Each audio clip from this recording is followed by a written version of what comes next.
Why does international relations have so many competing theories? Realism, liberalism, constructivism, Marxism, feminism, all claiming to explain the same world. If the system is one, why are the explanations so divided? The answer lies in what scholars call the great debates in international relations. These debates are not casual disagreements.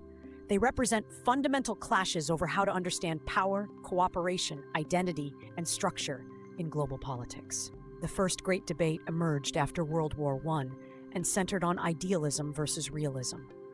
Idealists believed international institutions, collective security, and moral progress could prevent future wars. The creation of the League of Nations reflected this optimism. Realists, however, argued that power politics and national interest could not be replaced by goodwill. The failure of the League and the outbreak of World War II strengthened the realist position. This debate established a lasting tension. Is global politics driven by moral progress or by structural competition? The second great debate shifted focus from substance to methodology. It pitted traditional scholars, who relied on historical and philosophical analysis, against behavioralists, who pushed for scientific methods and empirical data. During the Cold War, many scholars sought to model international behavior mathematically, analyzing deterrence, alliance patterns, and conflict probabilities. This debate shaped how IR is studied, whether it should resemble philosophy or social science.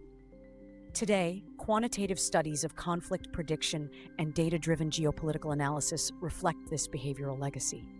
The third great debate expanded the battlefield again. It involved realists and liberals defending mainstream approaches against critical perspectives such as Marxism, feminism, and post-structuralism. These critical scholars argued that traditional theories ignored inequality, identity, and marginalized voices. For example, Marxist thinkers highlighted global economic hierarchies, while feminist scholars exposed gendered assumptions in security discourse. This debate questioned not only how states behave, but whose interests the international system serves.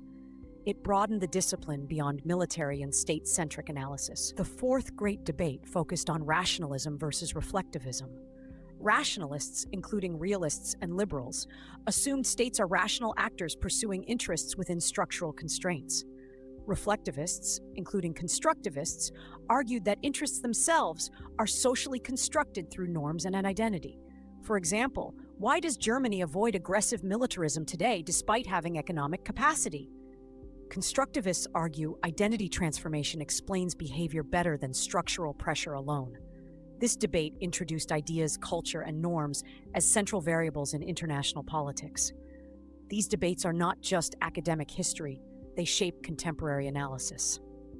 When scholars interpret US-China rivalry through balance of power logic, they draw on realism. When they analyze trade interdependence reducing conflict, they draw on liberalism. When they examine global inequality through supply chains, they invoke Marxist perspectives. When they analyze climate norms or gender representation in peace talks, they engage constructivist and feminist frameworks. The great debates reveal that international relations is not a single lens, but a contested intellectual arena. Understanding the great debates is crucial because theory shapes perception. The lens you choose determines what you see: power, institutions, identity, or inequality. These debates reflect the evolving complexity of global politics itself. And now that you understand how theoretical clashes have shaped the discipline, the next step is to explore how these theories apply to specific regional and contemporary geopolitical cases.